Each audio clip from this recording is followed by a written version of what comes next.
hangat. Dan bagaimana kabar Anda pada pagi hari ini? Semoga dalam keadaan yang baik-baik saja. Dan pada pagi hari ini kita akan menemani Anda dengan perbincangan yang mungkin bisa dibilang ini lumayan cukup hangat juga di kalangan kita, di mana baru saja digelar Muktamar NU ke-34. Dan ini juga yang pastinya tidak hanya sudah menentukan atau sudah menemukan ketua umum pengurus besar Nahdlatul Ulama, tapi juga beberapa rekomendasi-rekomendasi ini juga yang cukup dinanti-nantikan juga oleh umat-umat NU yang ada di Indonesia. Dan untuk membahas ini, kita sudah bersama dengan Kiai Haji Ahmad Tajudin selaku Sekretaris PWNU Banten. Tapi sebelum kita berbincang dengan Pak Kiai Haji Ahmad Tajudin, kita mau mengingatkan Anda pemirsa Sultan TV untuk selalu update informasi Anda dengan cara follow Instagram kita di @sultantv.co dan juga @beritasultantv, dan juga di Facebook kita Sultan TV dan kanal YouTube kita di Sultan TV. Dan untuk Anda yang mau bertanya-tanya, bisa layangkan pertanyaannya di kolom live chat live streaming kita di kanal YouTube Sultan TV. Dan sudah bersama kita pada pagi hari ini Pak Kiai Haji Ahmad Tajudin. Assalamualaikum, selamat pagi Pak Kiai. Waalaikumsalam warahmatullahi wabarakatuh. Pagi semuanya, sehat alhamdulillah. Alhamdulillah. Terima kasih sudah meluangkan waktunya ke Sama, Sultan terima TV kasih. ya. Oke, luar biasa, senang sekali Pak Kiai, sehat-sehat selalu ya. Sehat alhamdulillah. Saya juga senang bisa jumpa. Siap. Dan Pak Kiai, pada pagi hari ini kita mau membahas soal Muktamar NU yang beberapa hari yang lalu juga sudah digelar, dan ini lumayan cukup hangat juga gitu diperbincangkan. Tidak hanya soal terpilihnya ketua umumnya, tapi juga beberapa rekomendasi-rekomendasi ini juga lumayan cukup menjadi sorotan juga. Tapi sebelum kita membahas itu semua, terlebih membahas soal tema kita yaitu arah baru NU, mungkin bisa diceritakan nih Pak Kiai soal kemarin Muktamar NU-nya ini seperti apa nih? Apa yang menarik dari Muktamar NU kemarin? Baik, terima kasih. Sesungguhnya kalau judul dan temanya Nahdlatul Ulama, apapun yang dilakukan itu selalu menjadi perbincangan publik. Iya, benar. Ya. Apa saja yang dilakukan secara organisatoris Nahdlatul Ulama dan atau oleh tokoh-tokohnya, oleh kiai-kiainya, ulama-ulamanya, yang disampaikan kepada masyarakat baik dalam pesan pribadi maupun pesan organisatoris, kira-kira begitu. Itu selalu menimbulkan atau memancing atau menarik perhatian. Benar. Tepatnya begitu, menarik perhatian publik, bukan hanya warga Nahdliyin yang tertarik ikut berkomentar, tapi juga orang yang menjadi pengamat. Ya, tanda petik pengamat profesional maupun pengamat amatiran. Nah, itu selalu diperbincangkan. Nah, begitu pula event besar seperti Muktamar yang baru saja kami lakukan itu pada tanggal 22 sampai dengan 23 Desember 2021 di Lampung, di Bandar Lampung. Tetapi kemudian baru selesai itu di tanggal 24. Ya, jadwal kita 22-23 itu mestinya sudah dapat diselesaikan. Tapi kemudian sampai dengan tanggal 24 baru hari Jumat itu seluruh agenda Muktamar alhamdulillah dapat diselesaikan secara baik. Nah, situasinya karena masa pandemi yang seharusnya setiap kabupaten, kota, dan provinsi sekurang-kurangnya mengirimkan utusan 5 sampai dengan 7 orang. Pada Muktamar kemarin itu hanya diutus 3 orang pengurus saja. Ya, mengingat situasi pandemi dan juga ketersediaan lokasi, kita mengikuti protokol kesehatan dan anjuran atau program pemerintah secara umum. Nah, oleh karena itu pada tanggal 22 pagi itu jam 9 Muktamar dibuka oleh Bapak Presiden ya.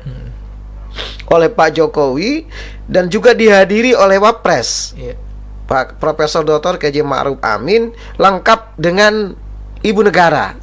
Nah, jadi Ibu Jokowi dan Ibu Ma'ruf Amin juga hadir, dan lokasi pembukaan itu ada di Pondok Pesantren Darus Saadah berada posisinya di kota atau di Kabupaten Lampung Tengah. Oke. Ya, di Lampung Tengah. Sementara untuk kegiatan persidangan itu di Bandar Lampung, ada di UIN Raden Intan, Iya. kemudian di Universitas Malahayati, dan di Unila. Iya. Nah, kalau Malahayati dan Unila jarak tidak terlalu jauh, tapi kalau ke Raden Intan itu membutuhkan dari dua titik itu kurang lebih 30 menit. Dan untuk sampai ke lokasi pembukaan di Lampung Tengah itu ditempuh dalam waktu sekurang-kurangnya 2 jam. Wow. Nah, ini cukup jauh. Benar. Jadi lokasi pembukaan, mengapa? Karena NU harus mendekatkan diri dengan tradisi pondok pesantren, maka lokasi yang dipilih untuk acara pembukaan tetap di pondok pesantren. juga. Walaupun dari Bandar Lampung Iya. dan titik-titik persidangan cukup jauh, tetap dilaksanakan di pondok pesantren di Lampung Tengah. 2 jam dari Bandar Lampung, kira-kira demikian. Wow. Nah, itu cukup jauh kalau kita melihat area persidangan ya. Iya. Karena sebelumnya sidang-sidang atau muktamar itu di satu titik, misalnya di Jombang kemarin hanya di satu kota Jombang. Kemudian sebelumnya di Makassar itu di asrama haji. Sebelumnya lagi di Cipasung itu di satu area pondok pesantren. Oh, iya. Nah, untuk yang ke-34 ini ada lokasi pembukaan di pondok pesantren di Lampung Tengah. Kemudian persidangan di 3 titik, UIN Raden Intan, Iya. Unila, dan Universitas Malahayati. Nah, ini gambarannya. Sehingga pelaksanaan muktamar kemarin secara tertib, baik, efektif, itu dilaksanakan sesuai dengan jadwal. Pada tanggal 24 sesuai dengan arahan panitia harus sudah meninggalkan Bandar Lampung menuju pulang masing-masing. Alhamdulillah terlaksana. Iya. Karena posisi tanggal 24 itu selesai seluruh agenda muktamar. Nah, demikian. Oke, jadi menarik kalau berbicara mengenai Muktamar NU yang kemarin ini sempat berjalan gitu ya. Dan alhamdulillahnya berjalan dengan aman, lancar, dan mungkin juga beberapa yang mungkin ada yang mengkhawatirkan juga, wah ini nanti akan panas lagi gitu. Tapi terbilang damai ya Pak Kiai ya. Cukup damai dan saya melihat langsung suasana muktamar dan persidangan-persidangan itu, kalaupun ada riak-riak sedikit soal itu sudah dinamika. Benar. Ya. Pengunjung muktamar itu tak terbatas. Ya, kami dari Banten juga sudah menyampaikan utusan resmi cukup 3 orang. Kabupaten kota 3 orang. Jadi 3 kali 9. Tapi yang mengantar, nah ini bisa satu peri ini, bisa satu kapal. Nah, kita aja tidak dapat melarang warga Nahdiyin untuk turut serta menggembirakan, memeriahkan dan datang ke lokasi. Tentu dengan resiko dan biaya mandiri. Benar-benar. Kalau panitia hanya menanggung untuk 3 orang peserta tersebut. Tapi faktanya yang hadir, saya bolak-balik di kapal feri penyeberangan dari Merak ke Bakau. Itu rata-rata warga Nahdiyin yang hendak mengikuti dan mendengarkan langsung dari arena muktamar. Bukannya dari Banten, ya semua yang jalan darat melalui darat di Pulau Jawa ya. Kalaupun dia melalui pesawat ke Soekarno-Hatta misalnya, tetap aja di Soekarno-Hatta harus melalui pelabuhan penyeberangan Merak ke Bakau. Nah, itu menariknya di situ. Jadi kami melihat di arena pembukaan orang tidak lagi peduli yang di dalam sebagai peserta, ya silakan. Tapi disediakan oleh panitia layar-layar monitor ya di semua sudut, di berbagai sudut, sehingga masyarakat dengan tertib, pengunjung dari berbagai daerah di Pulau Jawa, Kalimantan, apalagi Sumatera ya yang dekat Lampung pasti, itu semua termasuk dari Papua. Kita hadir menonton melalui layar monitor televisi di lokasi. Padahal kalau kita mau streamingnya kan juga kita bisa saksikan di rumah masing-masing. Tapi ketidakpuasan dari warga Nahdiyin sebagai sebuah tradisi di muktamar, dia tetap harus hadir melihat, walaupun sebenarnya dia tidak melihat langsung. Di dalam persidangan kan, di dalam persidangan itu nggak boleh, tatibnya harus hanya peserta. Demikian. Jadi bisa dibilang ini memang bentuk antusiasme dari masyarakat, khususnya para umat Nahdliyin, di mana mereka ini sangat menanti-nantikan yang namanya Muktamar NU. Dan mungkin yang bisa dibagikan juga nih ceritanya Pak Kiai soal hasil dari Muktamar NU kemarin ini apa saja, selain tentunya pemilihan dari Ketua Umum PBNU itu sendiri. Agenda Muktamar itu kan ada pembahasan tentang program, program kerja, program organisasi. Ada juga pembahasan isu-isu aktual yang bersifat sosial budaya dan yang bersifat keagamaan. Nah, kemudian ada juga agenda pemilihan Ketua Umum dan Rois Am. Di antara sekian banyak program yang dibahas agenda di Muktamar itu, yang paling menarik itu pemilihan Ketua Umum dan Rois Am. Ini hampir menyita seluruh perhatian peserta Muktamar dan warga Nahdliyin se-Indonesia, bahkan di luar negeri, adalah menantikan detik-detik pemilihan. Nah, kalau soal program kerja, kemudian pembahasan situasi sosial politik, pembahasan soal-soal yang berkaitan keagamaan, itu sudah bahan bakunya sudah dapat dirancang dan diketahui jauh sebelum Muktamar. Bahkan kita ada namanya Munas Alim Ulama dan Konbes. Jadi Muktamar itu tinggal pemantapan dan pematangan drafting yang sudah kita buat dan diputuskan di Konbes maupun di Munas. Nah, pada intinya hasil-hasil program di Muktamar berkaitan dengan organisasi, berkaitan dengan situasi terkini baik di bidang keagamaan maupun sosial. NU tetap meneguhkan apa?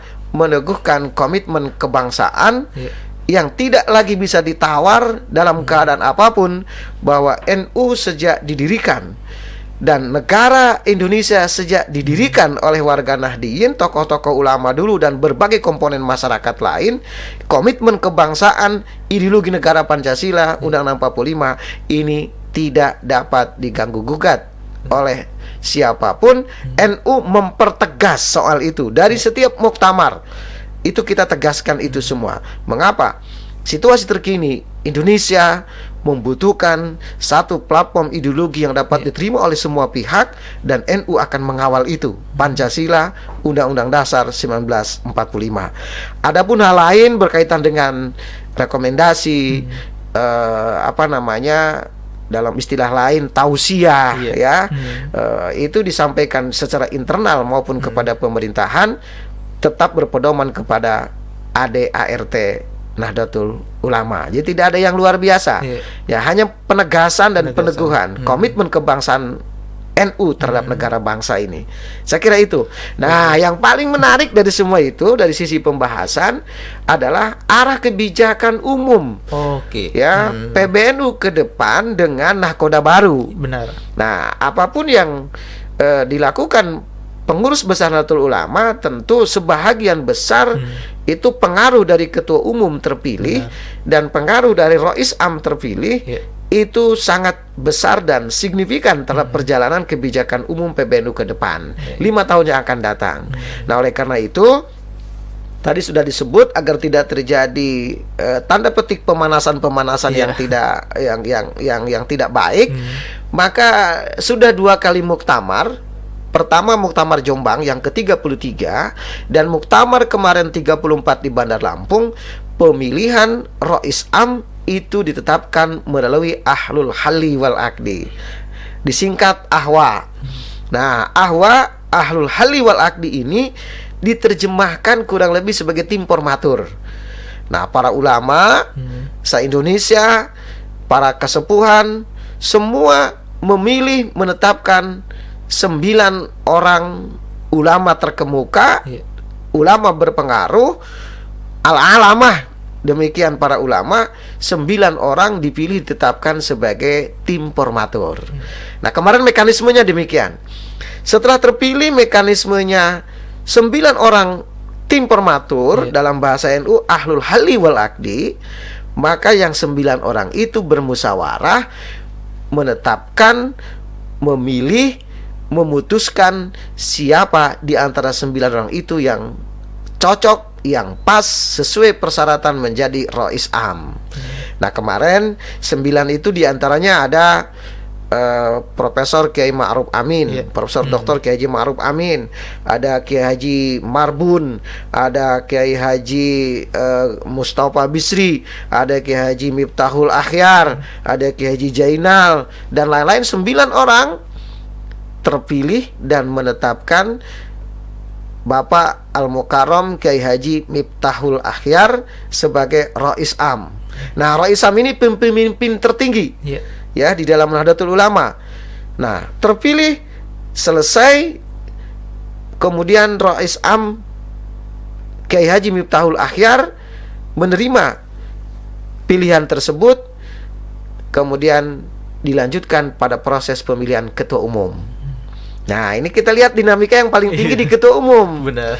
Nah, dari awal sudah muncul berbagai atau beberapa orang sebagai calon, yang kemudian pada saat muktamar menyesuaikan dengan tata tertib, dan setelah menyesuaikan dengan tata tertib, di tahapan pertama pemilihan ada muncul beberapa nama, di antaranya Kiai Yahya Khalil Stakuf, Profesor Dr. Kiai Haji Said Akil Siraj MA sebagai Ketua Umum PBNU periode kemarin.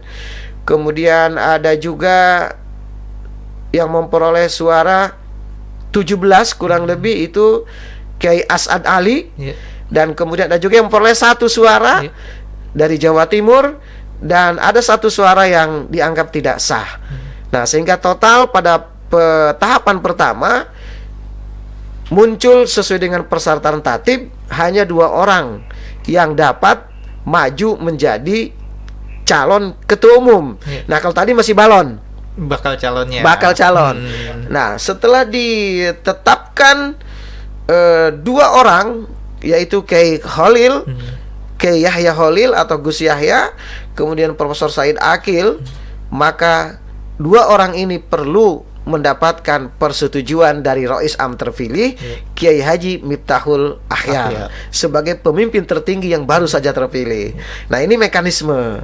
Nah, maka pada hari Jumat tanggal 24 itu pagi jam 10-an, yaitu sudah mulai memasuki proses pemilihan tersebut.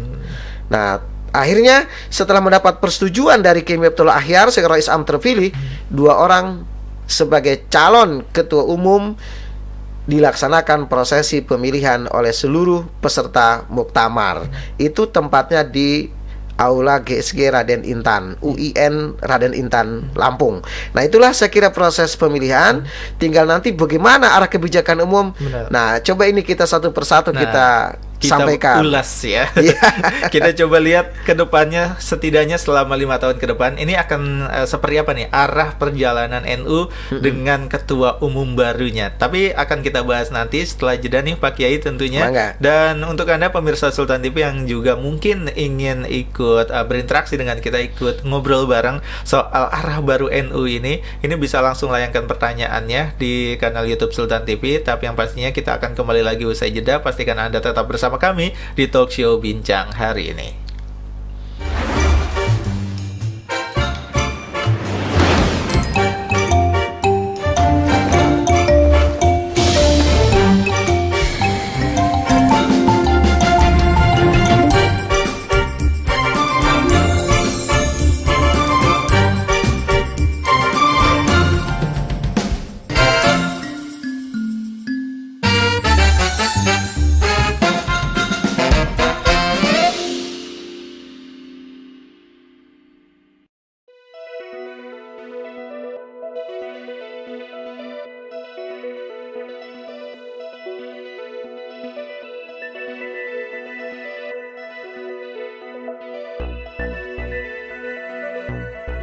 Kiai Said,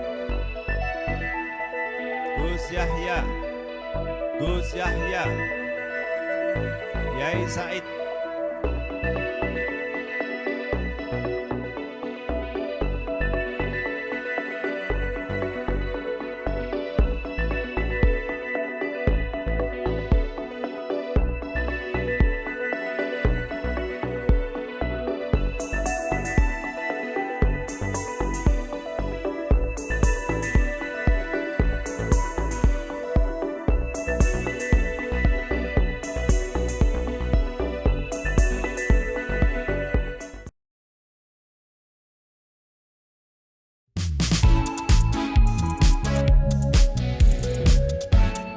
Takumi Minamino merupakan salah satu pahlawan Liverpool saat meraih kemenangan di ajang Carabao Cup dalam pertandingan melawan Leicester City.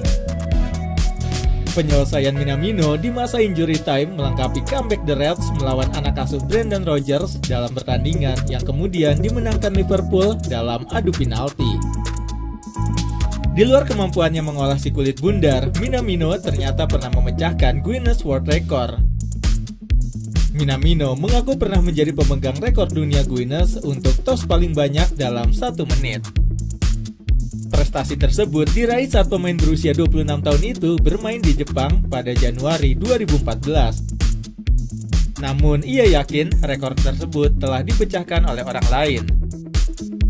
Minamino membayangkan betapa menyenangkannya jika dia merayakan gol untuk Liverpool dengan cara seperti itu. Kini akan ada banyak penggemar Anfield yang ingin melakukan tos dengannya usai mencetak gol penyama kedudukan yang dramatis. Jadi, mari kita lihat selebrasi ini di masa depan.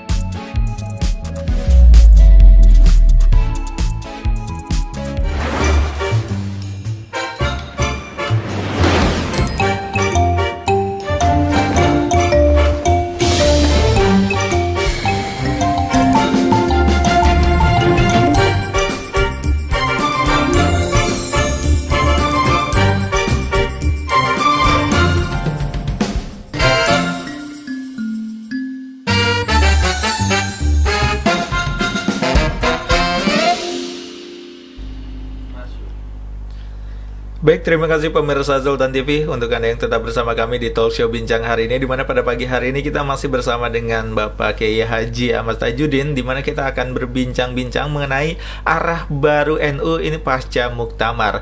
Dan kalau tadi kita sudah sedikit ngobrol-ngobrol dan Pak Kiai juga sudah menceritakan bagaimana yang terjadi di Muktamar kemarin gitu ya. Dan mungkin kali ini juga kita akan sedikit mengulas gitu ya tentang bagaimana atau seperti apa gitu arah baru NU dengan ketua umum yang baru. Dan mungkin dari Pak Kiai sendiri ini mungkin juga menilainya akan seperti apa nih kira-kira arah baru NU dengan ketua umum yang baru nih, seperti apa Pak Kiai? Saya kira tantangan ke depan yang kami lihat, yang juga kami baca dengar dari visi misi ketua umum yang terpilih, Kiai Haji Yahya Khalil Stakuf, dia akan terus memperkuat di bidang pendidikan, pondok pesantren, ekonomi umat, dan persoalan disintegrasi bangsa. Harus ada satu momen penting dan wadah yang dapat menyatukan elemen masyarakat agar tidak tercerai-berai dalam situasi politik terkini. Bahkan saya sangat serius mendengarkan pernyataan dari ketua umum terpilih jauh sebelum terpilih ya.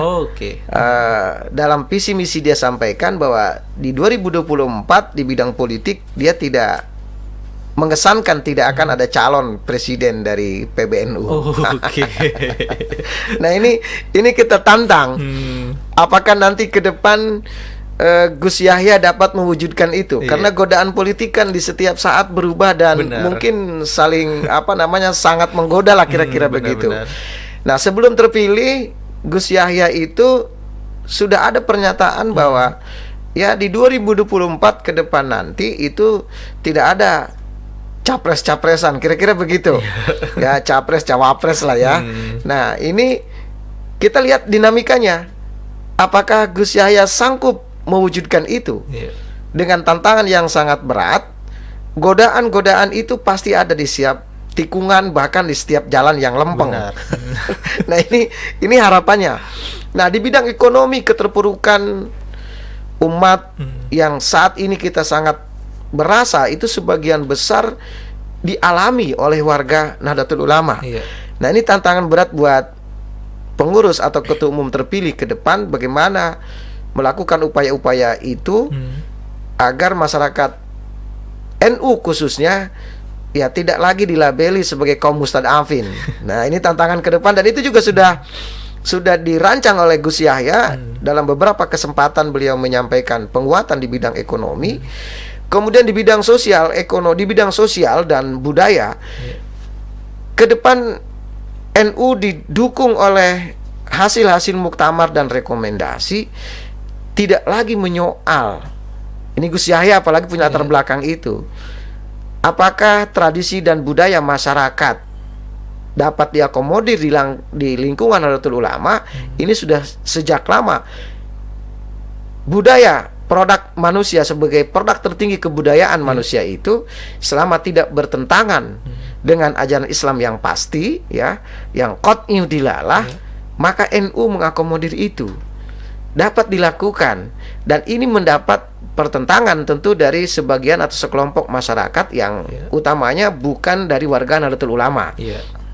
Nah, ini tantangan ke depan dari Gus Yahya, bisa nggak mewujudkan itu, mereda atau meredam situasi agar serangan-serangan yang masyarakat yang tidak sepaham atau kelompok yang tidak sepaham dengan NU dapat diberikan pemahaman, minimal dapat mengikuti ketidaksepahaman itu dengan Nahdlatul Ulama.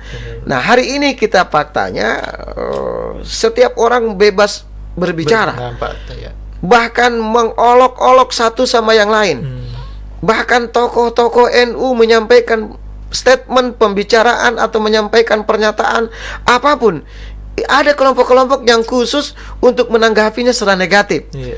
Nah, kalau ada tokoh A dari NU, ulama NU menyatakan sesuatu, pandangan, pendapat, pernyataan, pasti ada kelompok individu yang lain yang menyerang. Ya, bukan melakukan tabayun dan meminta naskah akademiknya seperti apa, kira-kira begitu, sebelum berkomentar, tetapi lebih kepada tanda petik menyerang argumen itu. Nah, ini tantangan buat Gus Yahya ke depan. Apalagi dalam biografinya Gus Yahya ini, jauh sebelum muktamar sudah disampaikan oleh beberapa kelompok bahwa Yahya adalah HMI. Sehingga ada pernyataan muktamar NU di Lampung dipengaruhi oleh Muhammadiyah, katanya begitu. Mungkin dilihat dari sisi ini, karena Gus Yahya adalah aktivis HMI di Jogja. Kemudian ada lagi yang mengatakan Gus Yahya terlalu dekat dan berkiblat ke Israel. Nah, ini kan lebih menyeru lebih dahsyat lagi. Ya, bahwa kiblat Yahya nanti ke Israel. Maka apapun NU nanti akan menjadi orang Israel. Nah, ini ini padahal kita sudah sepakat semua, ya, kiblat itu ya Ka'bah di Mekah, ya kan, wabil Ka'bati kiblata. Nah, sosok kontroversial yang ada pada Gus Yahya, di samping ini sebagai sebuah modal utama untuk bergerak memajukan NU ke depan, juga harus dilihat dari sisi lain, mungkin ini sebagai tantangan dan hambatan. Nah, oleh karena itu kami dari Banten secara pasti memberikan dukungan kuat kepada Gus Yahya untuk tetap melakukan upaya perbaikan, melakukan upaya-upaya bagi bangsa negara ini melalui Nahdlatul Ulama. Dan saya meyakini tidak perlu meragukan ke-NU-an Gus Yahya. Ya, tidak perlu meragukan ke-NU-an Prof. Kiai Haji Said Akil Siraj, yang saya kira terima kasih kepada beliau sebagai guru bangsa. Berikan kesempatan kepada Gus Yahya untuk merealisasikan program visi misinya. Tentu itu semua dipedomani, dipagari, dipraming dengan ADART. ADART yang sudah disahkan di dalam muktamar, program organisasi dan ADART juga yang sudah menjadi pemberlakuan secara umum sejak muktamar ke muktamar. Nah, saya ambil contoh kasus dalam hal ini, misalnya Menteri Agama. Dia mengatakan, dan itu dikomentari oleh banyak sekali orang, ya, oleh lumayan cukup kontroversial dengan pernyataan-pernyataannya. Tapi bagi kami warga Nahdlatul Ulama, hal seperti itu sesungguhnya sudah ada sebelumnya. Jadi tidak kaget-kagetan lagi. Nah, kenapa ini menjadi menarik? Setelah saya melihat netizen, para komentator di media sosial, itu rata-rata mereka adalah yang sesungguhnya dia tidak paham arah gerakan politik, sosial, dan budaya ekonomi Nahdlatul Ulama. Nah, saya kira itu yang bagi warga Nahdiyin meyakinkan bahwa pengurus besar Nahdlatul Ulama hasil pemilihan muktamar kemarin itu tidak ada masalah. Kemudian kepada warga masyarakat secara umum, tentu yang secara umum ini yang bukan Nahdlatul Ulama harusnya dapat memahami juga bagaimana cara berorganisasinya Benar. Nahdlatul Ulama. Soal dipengaruhi oleh A dan B, tadi ada sebutan dipengaruhi katanya Israel segala macam. Israel oleh ini dan itu. Untuk kemajuan tadi di awal sudah dikatakan, Iya. soal kebudayaan, soal ekonomi sangat dinamik di dalam NU. Iya. Siapapun, budaya manapun yang tidak nyata-nyata bertentangan dengan kaidah baik Al-Quran, ayat Al-Quran maupun hadis, tidak bertentangan dengan dalil-dalil yang pasti, itu tidak ada problem di dalam Nahdlatul Ulama. Oke. Nah, bagaimana hubungan Gus Yahya dengan pemerintahan? Dibesarkan menjadi hubungan NU dengan pemerintahan. Kita bukan melihat NU dengan negara, itu sudah final, Pancasila selesai. Benar. Tapi hubungan ketua umum dengan pemerintahan, hubungan Nahdlatul Ulama dengan pemerintahan, NU kami diajarkan, dan itu sudah menjadi kaidah umum bagi ulama-ulama NU dan santri-santri NU. Tasarruful imam ala ra'iyatihi manutun bil maslahah. Ya, kebijakan seorang pemimpin kepada rakyatnya itu didasarkan kepada kepentingan kemaslahatan. Benar. Jadi mau dia, istilah kata di dalam NU, seorang pemimpin tidak dilihat lagi dari apa agamanya. Nah, ini yang kontroversial. Tidak dilihat lagi dari mana asal usulnya, sepanjang dia dapat mentasarufkan kebijakannya berdasarkan kepentingan kemaslahatan umat, masyarakat, maka NU tentu dapat menerimanya. Nah, ini kan dikomentari oleh warga, katakanlah oleh netizen lah, kira-kira begitu. Di luar NU. Di luar NU, maka menjadi pernyataan-pernyataan yang menambah kontroversi. Nah, ini saya kira contoh-contoh seperti ini harus dapat dilakukan secara baik. Nah, pernyataan Menteri Agama dikomentari oleh banyak orang. Wah, Menteri Agama kan tidak bisa bahasa Arab, katanya begitu. Kemarin yang paling baru kan begitu. Nah, banyak yang bertanya kepada kami saat kunjungan Menteri Agama ke Arab Saudi, dia kelihatan menggunakan penterjemah, sehingga komentar netizen mengatakan bahwa Menteri Agama tidak bisa bahasa Arab. Nah, saya memberikan jawaban. Sebenarnya bukan Menteri Agama tidak bisa berbahasa Arab, tetapi orang Arab tidak bisa bahasa Indonesia. Sehingga diperlukan penterjemah. Benar. Nah, dan juga tidak ada keharusan persyaratan menjadi seorang menteri harus Bisa menguasai bersama berbagai bahasa. Nah, secara umum demikian. Tapi komentar-komentar itu kita terima sajalah. Tidak ada problem. NU itulah Nahdlatul Ulama. Ngomong apa saja, menyampaikan apa saja, berperilaku apa saja, pasti dilihat, dikomentari, bahkan mungkin disanggah oleh berbagai pihak karena mereka saking sayangnya kepada Nahdlatul Ulama. Itu. Jadi memang luar biasa, bisa dibilang ya di tahun 2021 ini juga lumayan cukup banyak tantangan juga, khususnya di tubuh NU sendiri gitu. Dan ya dengan terpilihnya ketua umum baru, mungkin ini akan menjadi arah baru yang baik, dan juga tantangan-tantangan tadi ini bisa dijawab dengan baik oleh ketua umumnya, yaitu Gus Yahya ya. Betul. Dan mungkin akan kita lanjutkan lagi nih Pak Kiai ini, karena masih seru ngomongin soal arah baru NU gitu ya. Apalagi berbicara mengenai seperti apa nanti ke depannya realisasi-realisasi mungkin dari rekomendasi yang sudah dibuat Muktamar kemarin. Terlebih banyak rekomendasi yang cukup mendorong pemerintah juga nih untuk membuat sesuatu untuk kemaslahatan umat gitu ya. Dan diharapkan juga dari rekomendasi ini dengan adanya kedekatan antara Gus Yahya dengan pemerintah gitu ya, ini bisa terlaksana gitu. Tapi akan kita bahas lagi nanti. Jadi pastikan Anda pemirsa Sultan TV tetap bersama kami di Talk Show Bincang hari ini.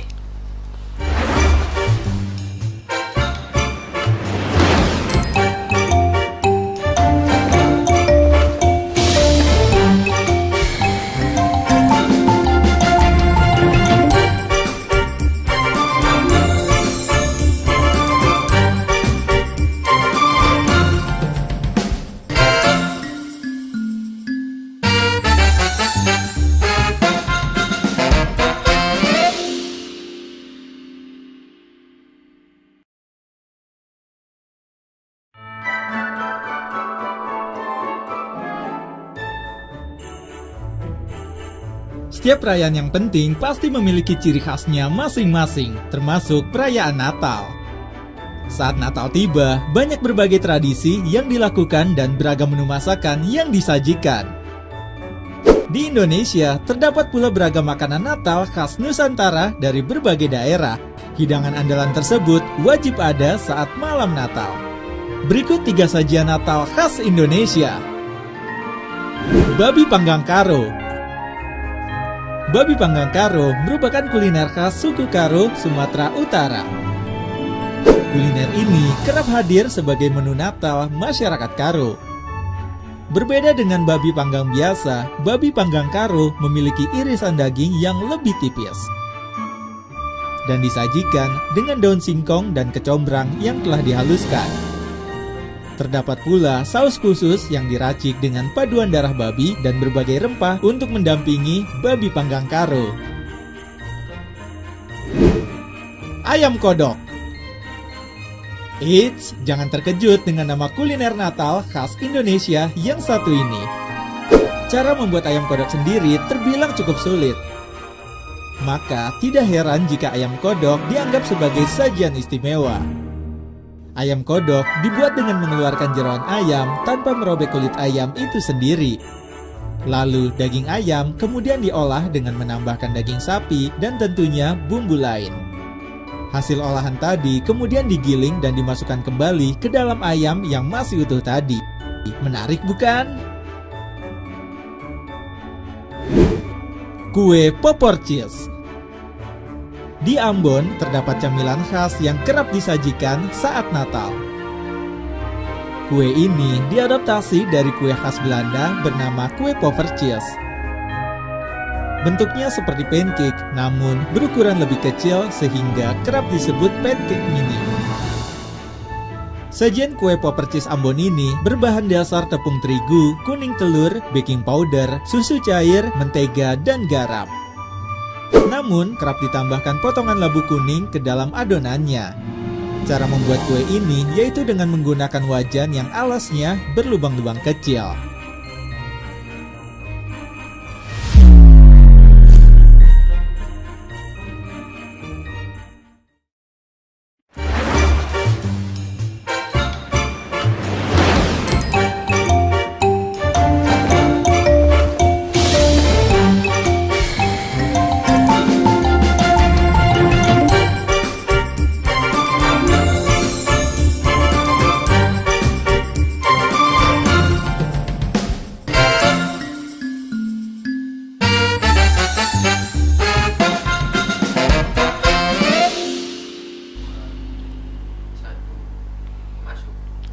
Terima kasih pemirsa Sultan TV, Anda masih tetap bersama kami di Talk Show Bincang hari ini, di mana pada pagi hari ini kita juga masih berbincang dengan Pak Kiai Haji Ahmad Tajudin tentang arah baru NU, di mana yang seperti kita ketahui ini sudah terpilih Ketua Umum baru PBNU, dan ini akan menarik kalau kita melihat nanti arah dari NU selama 5 tahun ke depan. Dan mungkin di segmen 3 ini juga akan kita bacakan beberapa pertanyaan yang masuk di kanal YouTube Sultan TV. Tapi tadi saat jeda kita sedikit ngobrolin juga nih Pak Kiai ya, soal bagaimana mungkin juga banyak masyarakat yang kurang paham gitu tentang rekomendasi NU gitu, yang banyak diharapkan ini bisa direalisasikan oleh pemerintah, karena dari rekomendasi-rekomendasi yang keluar ini sangat menyuarakan harapan masyarakat. Nah, sebenarnya mekanismenya seperti apa sih dari rekomendasi yang dikeluarkan NU di Muktamar kemarin untuk pemerintah? Ya, sekali kalau rekomendasi itu sifatnya kan ada yang harus dilakukan secara internal oleh seluruh pengurus. Bukan hanya PBNU tapi seluruh pengurus NU se-Indonesia dan NU sedunia ya. Kemudian ada yang rekomendasi itu sifatnya harapan, anjuran kepada pemerintah dan kepada pihak lain. Nah, misalnya soal rekomendasi perekonomian, NU berharap selama ini ekonomi yang dibangun oleh pemerintahan dirasakan belum sampai kepada memuaskan kalangan masyarakat mustadafin. Nah, ini bagaimana caranya? Jangan menguntungkan hanya sekelompok pihak, maka NU yang memiliki jutaan umat ini menyampaikan kepada pemerintah agar membangun perekonomian itu berbasis kepentingan masyarakat secara umum. Kelompok-kelompok mustadafin dapat dilakukan upaya pemberdayaan dan pensejahteraan oleh pemerintah. Negara harus hadir melindungi masyarakat kesejahteraan di bidang perekonomian. Nah, ini sebenarnya harapan. Nah, lalu bagaimana realisasinya?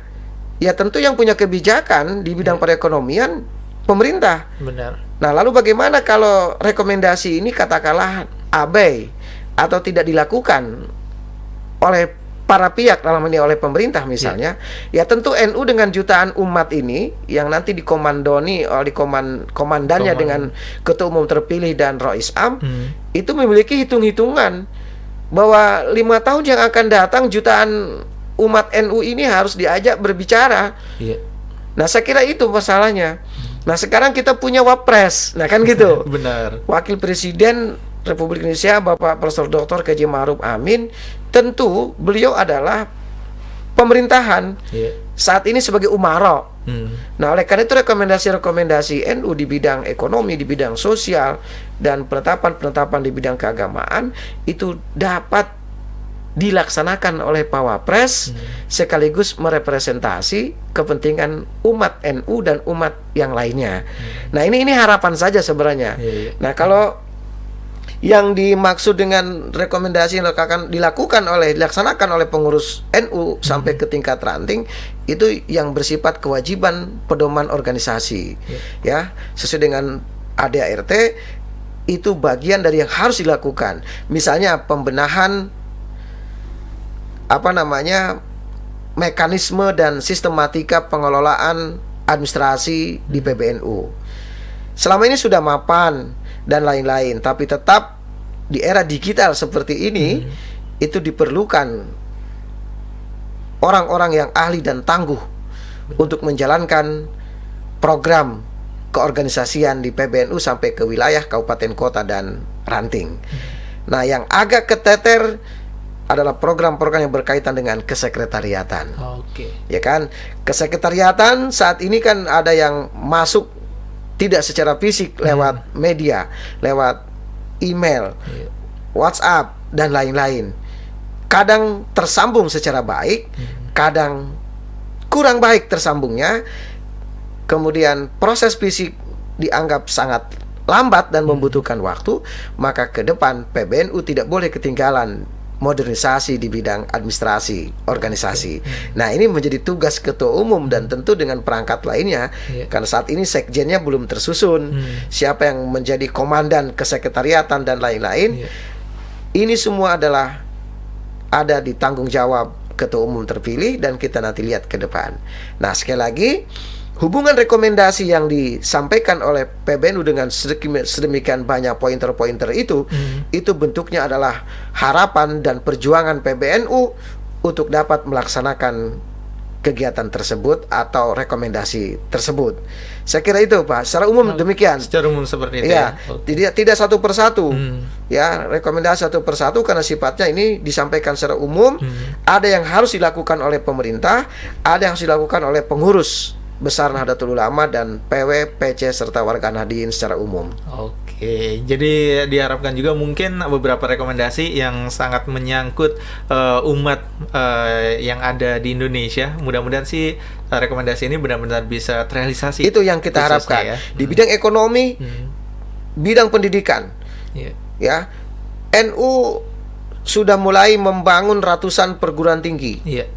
Nah, ini kan ke depan 5 tahun yang akan datang, ini harus betul-betul sinkron antara kebijakan pemerintah dengan sistem pendidikan yang dilakukan oleh NU. Karena NU punya sistem pendidikan yang berbeda dengan organisasi yang lain. NU berbasis pondok pesantren yang mengajarkan kitab-kitab klasik misalnya. Satu sisi ketika tamat, ini mau kemana? Beda dengan tamatan SMA, tamatan perguruan tinggi misalnya, S1, S2, dan lain-lain. Secara sistemik, peluang untuk memperoleh pekerjaan itu sangat lebih terbuka ketimbang hanya sebagai lulusan tanpa sekolah, kira-kira begitu. Dan NU ini Ya, pondok pesantren basisnya bukan main-main. Sejak didirikan negara, bahkan jauh sebelum negara ini berdiri, sistem pendidikan NU pondok pesantren itu sudah ada. Nah, membangun sinkronisasi kebijakan pemerintah tentu dengan Nahdlatul Ulama ini harus sejalan dengan kepentingan yang lebih luas. Benar-benar. Jadi menarik kalau berbicara mengenai pendidikan, khususnya tadi pondok pesantren gitu ya. Dan kalau tidak salah kedepannya ini akan lebih menggodok lagi soal undang-undang pesantren ya, PKI ya. Ya, sepanjang dapat dilakukan kan undang-undang pesantren RUU-nya sudah dibahas sedemikian rupa, bahkan di Banten juga sudah pernah diajukan rancangan peraturan daerah berkaitan dengan undang-undang pesantren. Saya tidak melihat pada posisi undang-undang pesantren itu kan legal formalnya, tapi yang lebih kita lihat adalah Nahdlatul Ulama punya sistem pendidikan tersendiri yang berbeda dengan yang lain. Bagaimana pemerintah mengakomodir? Benar. Nah, ini sebenarnya yang sulit. Bagaimana mengakomodir? Bahkan seringkali kita dengar jatah-jatahan. Menteri Pendidikan jatahnya bukan NU, Menteri Agama jatahnya NU. Nah, ini kan tidak bisa dipungkiri. Artinya apa? Ini muncul di permukaan. Nah, NU ke depan, pengurus besar harus dapat melakukan upaya sinkronisasi dengan pemerintah, terutama kebijakan di dalam sistem pendidikan. Nah, yang menarik juga, NU bertanggung jawab merawat dan menjaga NKRI ini. Ini situasi sekarang ada pada tanggung jawab lebih kepada Nahdlatul Ulama. Mengapa demikian? Saat kelompok individu lain terkoyak, terpapar oleh pemikiran-pemikiran yang hendak mengganti ideologi negara, NU harus memantapkan rekomendasi di bidang ini. Benar-benar. Ya, bahwa NU pendiri, pembuat, penjaga, perawat negara Indonesia berdasarkan Pancasila ini harus semakin hari diteguhkan. Dan NU jangan ditanya soal moderasi beragama. Sehingga NU memiliki komitmen ke depan melakukan upaya moderasi di dalam beragama, kepentingannya hubungan negara dan NU. Nah, baru kita masuk ke situ. Benar. Ya, hubungan negara dengan NU. Bagi NU, negara sudah final. Pendirinya adalah para ulama NU dan komponen masyarakat lain. Harus dirawat, harus dijaga. Ahlus Sunnah wal Jamaah sebagai dasar filosofi dan dasar operasional dari Nahdlatul Ulama memberikan keleluasaan sepanjang pemerintah tasarruful imam ala ra'iyatihi manutun bil maslahah bagi NU sudah selesai. Tapi kalau ada yang mau coba menggantikan itu, berarti membubarkan kesepakatan yang sudah dilaksanakan dan sudah dideklarasikan sejak Agustus 45, maka tentu NU bertanggung jawab. Maka Gus Yahya di tengah terpaan berbagai macam isu ini dan Kiai Haji Miftahul Akhyar, konsentrasi penuh kita doakan untuk bekerja sebagai PBNU, mengayomi umat NU dan umat-umat lain di Indonesia, masyarakat dan warga tercinta kita. Amin. Mudah-mudahan semuanya ini bisa terrealisasi, harapan-harapan terbaiknya. Dan mungkin ini satu pertanyaan yang masuk, ini mempertanyakan soal apa yang diperbaiki dari kepengurusan NU sebelumnya, dan mungkin juga harapan kedepannya seperti apa. Kita menggunakan istilah perbaikan itu pasti setiap zaman, setiap saat ada kekurangan dan ada kelebihan. Setiap umat, setiap orang, setiap organisasi pasti demikian. Kekurangan masa lalu nih, kepengurusan yang lama, kalau kita mau sebut sebagai kekurangan, adalah munculnya berbagai gerakan mengatasnamakan NU. Di antaranya ada istilah NU garis lurus. Nah, ini ya, ini ke depan kalau ini mau dianggap sebagai kekurangan, ke depan harus lebih akomodatif. Pengurus baru minimal meredam isu dan situasi, jangan sampai ada istilah lagi NU garis lurus. Tadi. Nah, ini kalau mau dikatakan sebagai kekurangan di periode yang lalu ya. Kemudian kita perbaiki itu. Nah, bagaimana caranya? Ya kita serahkan kepada Gus Yahya. Nah, soal itu sepertinya hanya soal akomodasi saja. Artinya pemikiran-pemikiran yang tidak setuju dengan NU struktural. Nah, ini muncul istilah ini. NU struktural itu ya kepengurusan. Mulai dari ketua umum, mustasar, suriyah, ketua umum dan seterusnya sampai ke tingkat ranting, itu namanya struktural. Ketika kebijakan-kebijakan secara organisatoris dilakukan oleh pengurus struktural, ada yang tidak sepaham di luar dan dia bukan pengurus, maka dia mengatakan atau membentuk imajinasi baru, kami kaum kultural dan tidak setuju dengan struktural, maka lahirlah istilah-istilah NU garis lurus.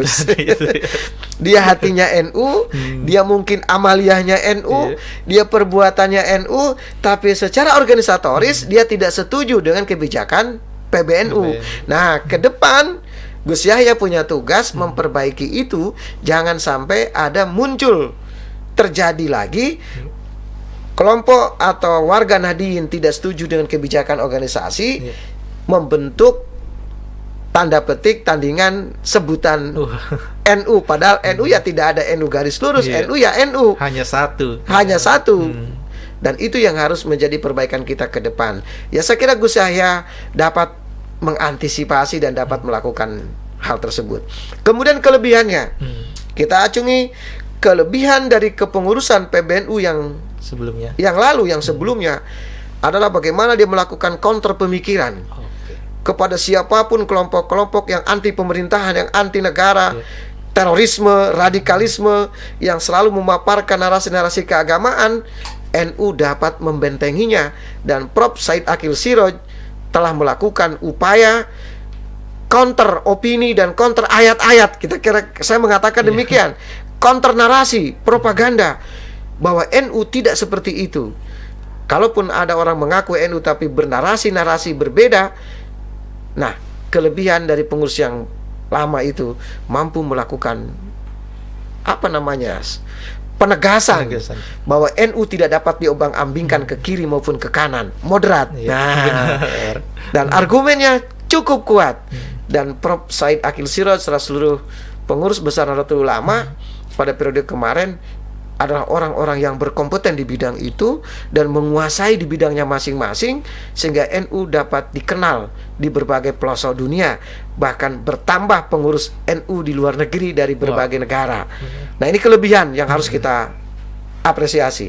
Saya kira itu. Oke, jadi mudah-mudahan segala mungkin kekurangan yang pernah terjadi di kepengurusan sebelumnya ini bisa diperbaiki di kepengurusan selanjutnya, di ketua umum yang baru, dan segala yang sudah baik ini bisa dipertahankan, bahkan bisa dipertegas lagi Pak Kiai ya. Betul. Dan mungkin terakhir nih dari kebersamaan kita nih Pak Kiai, harapannya dengan arah NU yang baru, dan mungkin juga harapannya juga kepada masyarakat untuk bisa lebih suportif juga mungkin kepada kepengurusan NU yang sekarang, dan maju bersama untuk kemaslahatan umat. Seperti apa nih Pak Kiai? Ya, berharap Ketua Umum, Rais Am tidak peduli dengan situasi dan kondisi komentator masyarakat sebagai pengamat, sepanjang PBNU sudah menggariskan sesuai dengan pedoman dasar, aturan dasar dan aturan rumah tangga, anggaran dasar dan aturan rumah tangga, maka NU tetap harus jalan.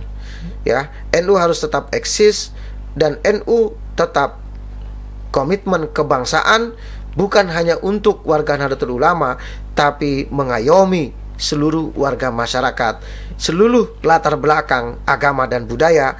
NU harus tampil di muka sebagai pengayom umat dari keseluruhan warga negara Republik Indonesia ini. Saya kira itu, dan itu komitmen itu sudah tidak dapat diragukan lagi bagi NU. Apalagi dengan kepengurusan baru yang sekarang insya Allah semakin kuat, dan NU ke depan adalah penjaga gawang negara Republik Indonesia. Oke, mudah-mudahan tetap terjaga NKRI di bawah naungan NU juga gitu ya, di bawah kepenguasaan dari NU. Dan terima kasih Pak Kiai sudah meluangkan waktunya untuk datang ke Sultan TV untuk berbincang-bincang dengan kita. Mudah-mudahan kita bisa berjumpa lagi di lain waktu dengan pembahasan lainnya ya. Sehat selalu Pak Kiai, dan salam untuk teman-teman di PWNU Banten. Terima kasih.